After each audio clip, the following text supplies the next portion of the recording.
Hi, I'm Scott Kay, Vice President of US Crop for BASF. Hello, my name is Robbie Upton, and I'm the Director of Marketing for US Crop Business for BASF.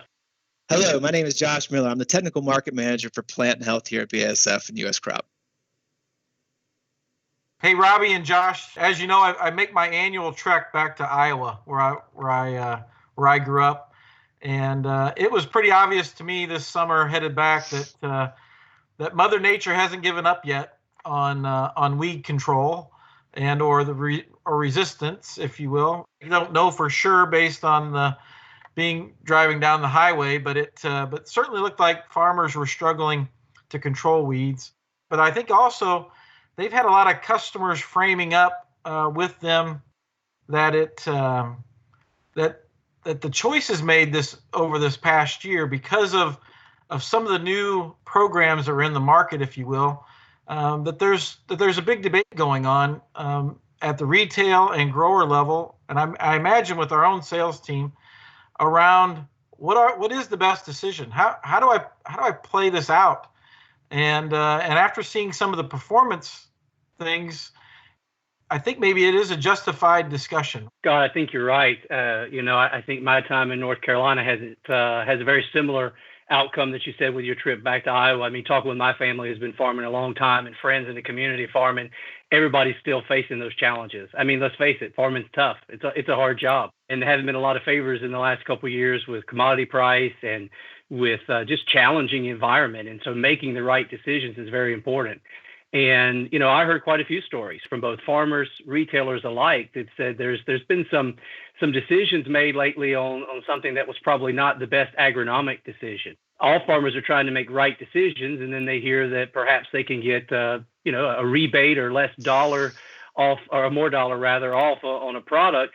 And I think some people made some decisions based on that. And I think some of those people are really rethinking that right now. And I was really interested to hear conversations with my neighbor who said something about that. And he said, hey, you know what? It's too many people trying to play the easy button game, take dollars off, as opposed to let's talk about making the right decision up front. So I think that is a widespread topic, and I'm glad we're talking about it because I think it's the reality of dealing with the hard decisions of running a farm in this day and time. I've been there. I think back when I was in retail in southeastern Pennsylvania, and I'd say my time when I started there was a little different than when I ended. As a new retail agronomist, it was a lot harder to have those tougher agronomic conversations when we always think that price is in the back of everyone's mind and we have to get to the lowest price. But, it takes a while to realize that prices in every single sales conversation has been since the dawn of time. But anything that you want to sell, price always comes into it. And it took a while for me to really realize that value is what our farmers need from us as agronomists, as retailers, as manufacturers. They need the products that are going to perform for them. And man, I learned it the hard way when I was taking that easy button approach and allowing the price to be the primary focus in those conversations and drive the programs that we selected or the products that we selected down to get the price down. The expectation performance at the end of the season did not change. And so what I was left with was, we saved some money up front, or we got that product that had the rebate for us, but the performance wasn't there. And then it was a lot harder conversation at the end of the season. And so I just go back to that during these times right now too. I mean, obviously commodity prices and everything weigh into it, but it doesn't change the fact that farmers need performance. They farm for productivity. They farm for profitability. They don't farm to save money. And we need to make sure that we always have that in the back of our minds when we're making any recommendation, bringing any new product to market. I certainly agree with you, but I imagine they would say, well, that's easier said than done. It sounds good, but if you have a farmer come in and they say, I want this level of rebate, how do we have a discussion about rebate versus value? I think, Scott, that's a great question. And while I think all farmers and their operations may differ, I think what they're trying to achieve is pretty much the same. And I think Josh made a great point. It's about the return at the end of the day. If I'm talking to a farmer, and I do that quite often, that's where I try to take the conversation to is, hey, look, we all want a rebate if a rebate actually works. But if a rebate is, baseless, unscientific kind of calculator that is not, backed by any proof of performance, then that's not, you get what you pay for, and that's a negative in this case. And so, I think that the most important thing to have in that conversation, what I always try to do is say, what is it that you're trying to achieve? What is it that is your biggest hurdle, your biggest problem? And then let's talk about what is the right agronomic plan to accomplish that. We can always come back to the price, the rebate, and those discussions later. I think that's a natural thing of business, and farmers are great businessmen, but they also want to look at return on investment. And you got to be able to prove that you're going to get that return on investment. And that helps to equal out that discussion pretty quickly, in my experience. Yeah, I'll add to that, Robbie. I actually learned a new term this year that I didn't know before. It was called partial budgeting. That's what we actually do every time we go out there and talk about a new product or this program versus that program. It's that incremental benefit that you get from this product or this program versus the next. It was actually an interesting time. I got to work with an economist this summer when the commodity prices were down. Do fungicides still make sense? We really worked through some of the economics of it all. But ultimately, that's what we do in everything when it comes to farming. What is that partial budgeting? What is the increased return that we're going to get from this decision versus that decision? And I realized when I was talking to this economist that that's what we did, or what I was kind of forced into, unbeknownst to me. I was doing economics 101. But what is the manageable unit that our farmers are actually dealing with? They're going to produce yield. They're going to produce a crop. They're going to have a certain amount of yield, and they're going to have a certain set fixed cost in there. And then they've got a couple of these extra things that they can maybe save a few dollars here, increase a spend here, but ultimately all that's going to add into their yield. And so the yield is what we have over here. It's about how do we make that manageable unit, that bushel that they're going to have, cost at the least amount as possible. And so when you make the right decisions up front, ultimately you're increasing yield and decreasing that cost per unit. And it was interesting that that's something that I think we all do out with farmers, but didn't know the technical terms until this year working with that economist. But that's ultimately what you're talking about right there, right? We've got to figure out what that manageable unit is, how to make the right decisions to increase the yield most profitably for our farmers.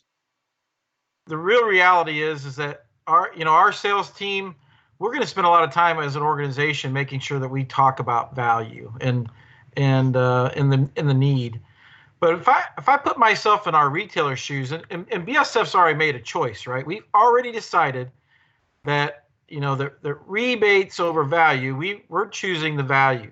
But if you're a retailer, what do you have to have a different strategy? Do you have to think about it differently? What questions do you think they need to be ready for to make sure that the discussion you two just had with me can happen with them and their customer? It's not an easy one, right? I mean, this is the art of being an agronomist or being a sales agronomist, one of those two. But ultimately, I think that we have to treat every farmer as an individual, and that's really what it comes down to. You mentioned earlier about these rebates and the calculators. I think it was Robbie. You mentioned this, that you keep adding up product and product and product, and then you get a rebate back. But where's the farmer in any of that? Every operation is different. Every need is different. And so that's what we have to be better at, is how to identify what's unique about, if I'm the retailer, what's unique about this farmer and their operation? What do they need? What are their goals? And what's important to them? Is it the resistant weeds that they're dealing with? And what is the best mode of action or mix of mode of actions that they need to control that? Is it the aesthetics of the farm because this is a rented piece of ground and they want to have the best looking crop out there for that landlord? Is it that they're switching to no-till right now and they never had to deal with the burn down that they've had to control these weeds before, and they need to make sure that they have that right chemistry out there to get the job done for the weed out there? And I'd be remiss to say, is it about the disease pressure that they have out there, the consistency that they want on their crop with the correct plant health application? I think it really is about identifying the farmer, what the needs are, what the challenges are, and then what the correct solution is based on their needs, not treating everybody as a number or a potential rebate check at the end of the season, but treating a farmer as a farmer, which is what they are. Josh, I think you made a great point around, just the tailoring of the solution by the retailer for growers. I mean, we know it's a hard decision for retailers too, who have to manage this whole rebate topic. Retailers want to do what they do best. And what they do best is provide a service to their growers, their farmers, work with them to create an individual plan.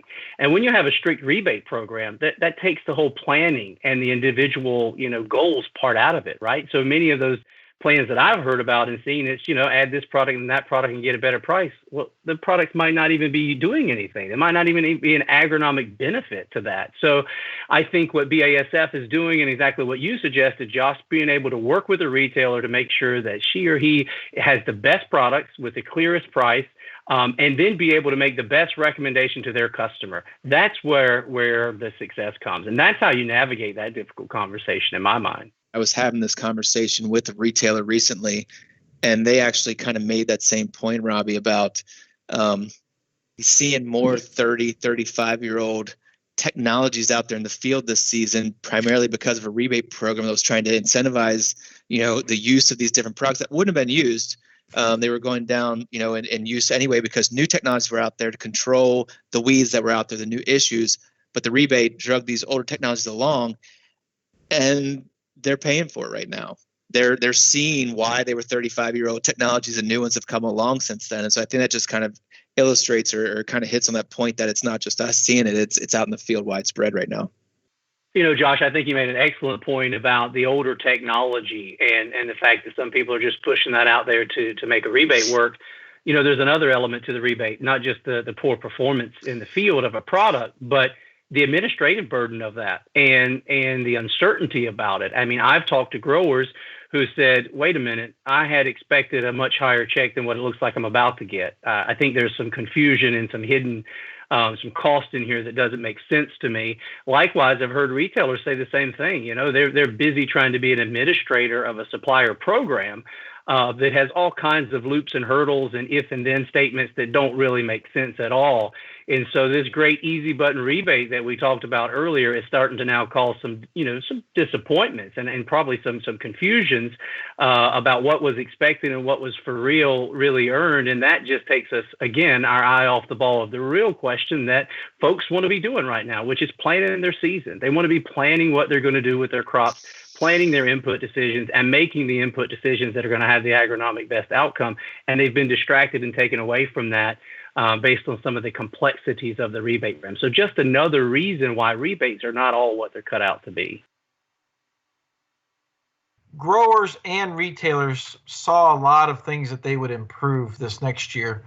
It's how do you get into the discussion? Sometimes is really the art.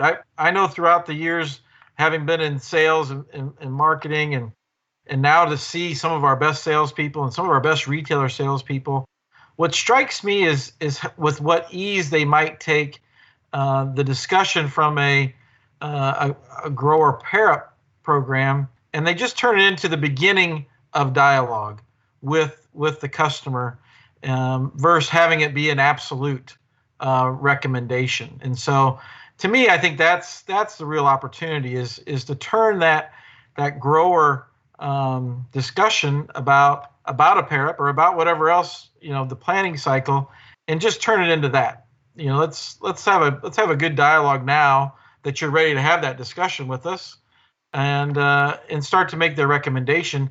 And I think at that point, now you can really get into the local value. You can get into that local recommendation that the retailer knows is going to work. We've been definitely understanding that there's a need from BASF's standpoint. I mean, I almost call it a responsibility from BASF's standpoint to help our retail customers, our grower customers, to truly understand the value of products and programs over, what the rebate may be.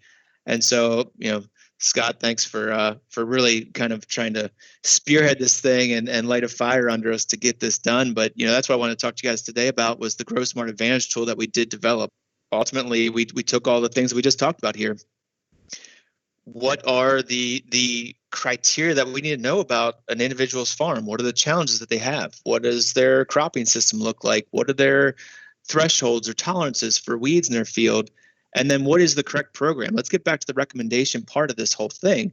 And then what does that look like compared to a competitive program out there?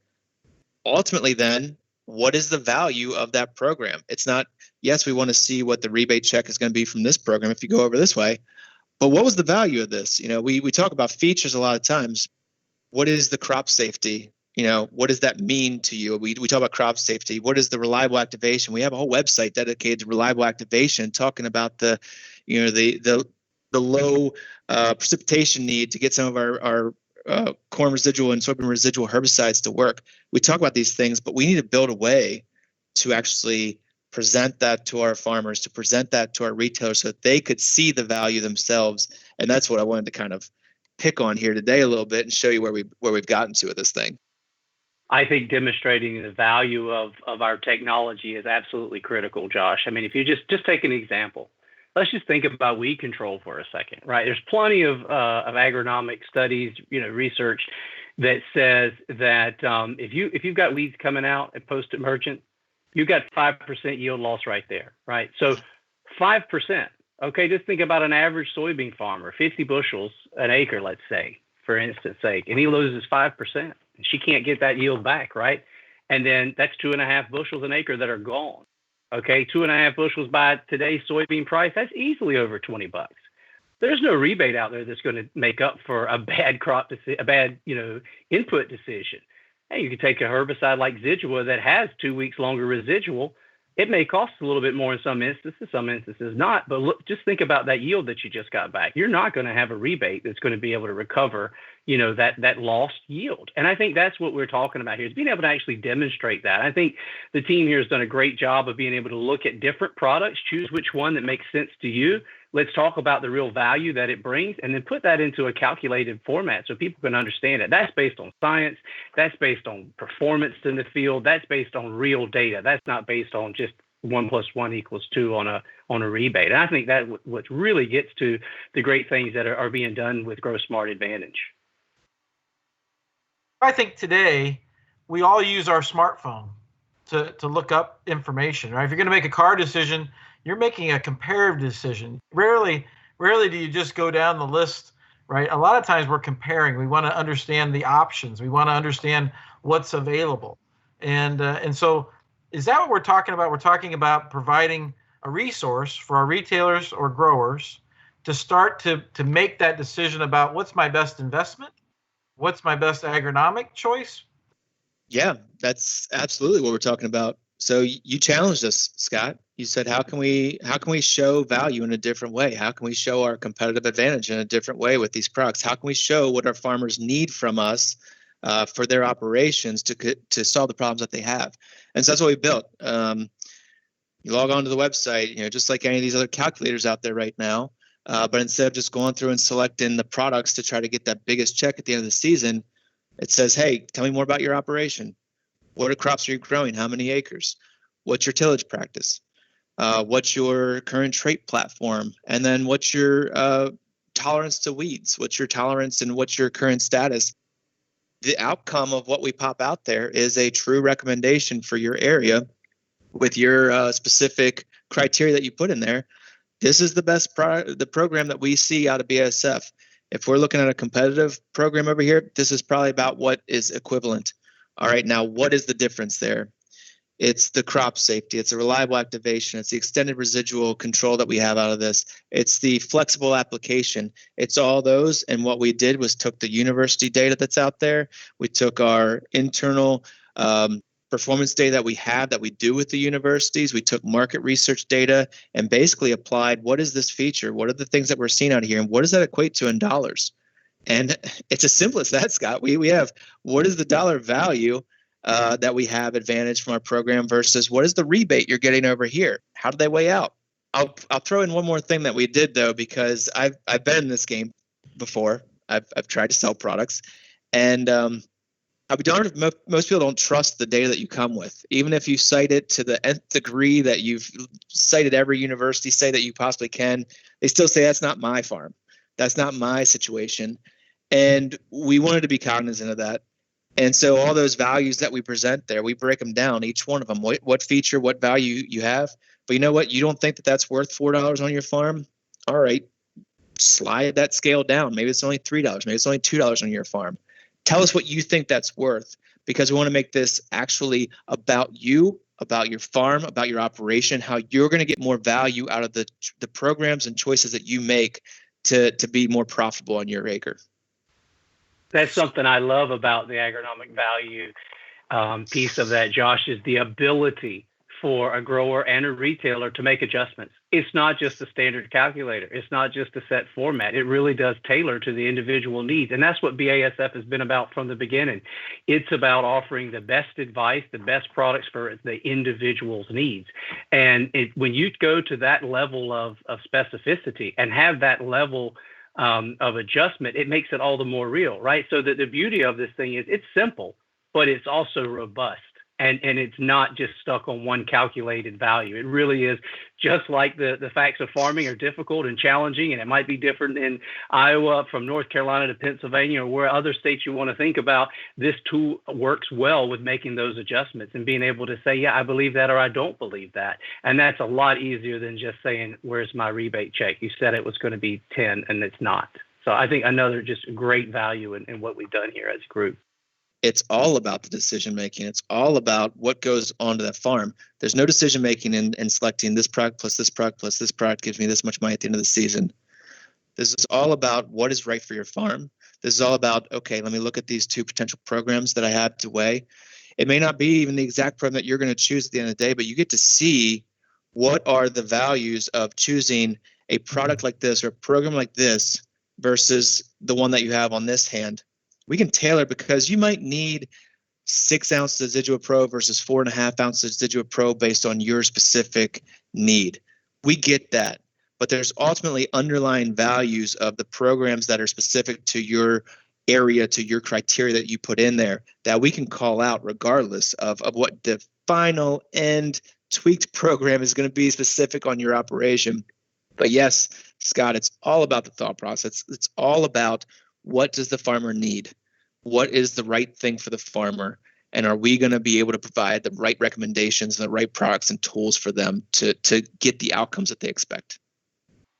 Now, the question I get often is that these kind of things normally come off as only the premium options are available. Once you enter in your criteria, I think we've mentioned pretty much all of them at this point. What crops are you growing? What's your trait platform in your soybeans?